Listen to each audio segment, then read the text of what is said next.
Okay, it is time for this week's monoblock Monday challenge. So we're gonna do a pin tumbler this week, and we're gonna zip it. So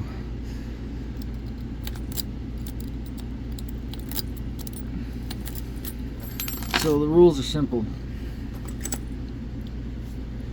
No master lock, no brinks, pin tumbler lock.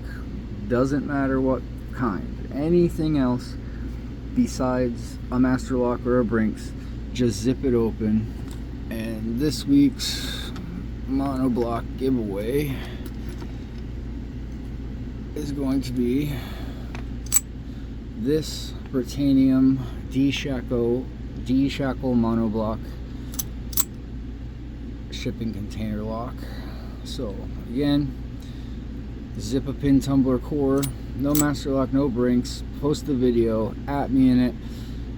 Runs till Saturday. Sunday I'll do the spinner wheel.